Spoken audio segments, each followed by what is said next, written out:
In the ancient days of old Hawaii, there were many magical, mysterious, and marvelous things that occurred.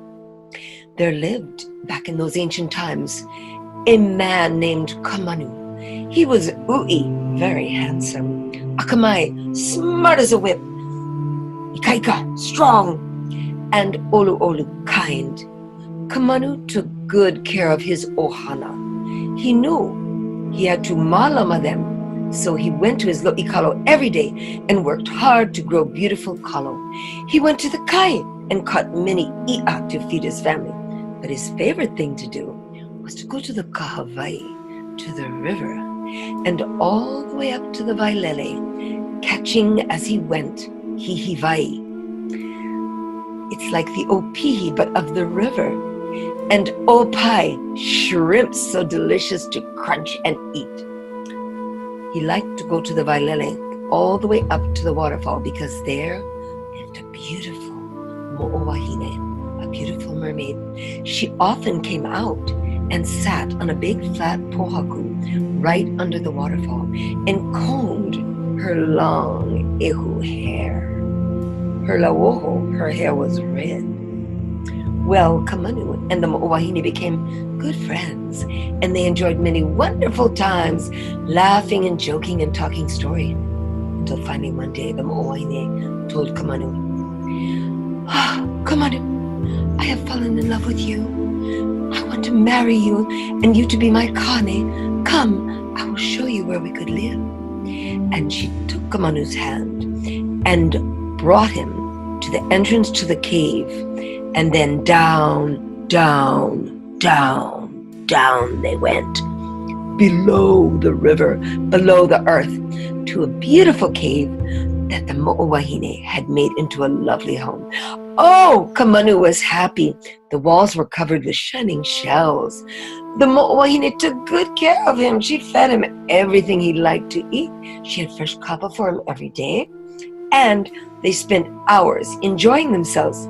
Pa'anilako lawa. They played games, yes. They played kimo, they played konane, and most of all, they loved to dance hula.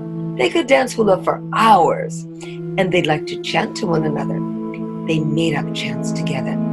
So fun. But days passed, weeks passed, even months passed before Kamanu finally realized, oh, where? I never told my family where I was going. They could be worried about me.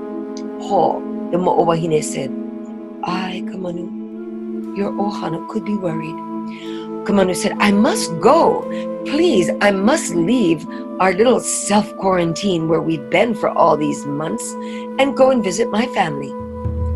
So the mo'owahine told him, of course, you can leave our little personal space where we have been together alone. But I will remind you, when you go out, there are rules. You need to keep your personal space, Kamanu. When you go out into the world, you cannot come within 6 feet of any other living creature, be it a pua'a, a pig, an ilio, a dog, or any man or woman or child. You must keep 6 foot distance, and you cannot hug your family or kiss them. Ole. No honi, no puliki. No. If any lips touch yours, you will not be able to return to our beautiful, quarantined home again. Listen to me carefully and follow the rules. I promise it, Kamanu, I can do this. And the mo'owahine led him up, gave him a honi, and sent him off on his path. He ran down the alehele, being very careful to keep a 6 foot distance between himself and anyone else he met. Then he finally reached his ohana. They knew. They all stayed apart. They did not try to kiss him. They did not try to hug him. But they jumped up and down with excitement because he was back and alive.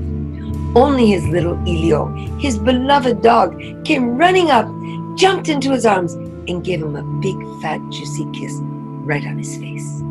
Oh, Kamanu was so happy to see the dog. He held him as he talked story with his ohana. Well, before the sun set, Kamanu bid his family and his dog a fond aloha and returned to the cave. He walked down the alehele by the kahavai until he got to the vailele, and there he could see his beloved wife. she was crying. Ue. She was crying and she said, Kamanu, you didn't keep your personal space. You let your dog kiss you. Away. Now you cannot return to our quarantine zone. And she disappeared forever. Kamanu threw himself on the pohaku where they had first met and talked. He was so sad he cried and cried and cried. When he was finally done crying, he lifted himself up, bid a fond aloha to his mermaid wife and the cave where they had lived so happily, and returned down the alele, keeping his personal distance from everyone he met until he reached his ohana. And there, he and his beloved dog went on a long walk together. Pipi holo ka'au.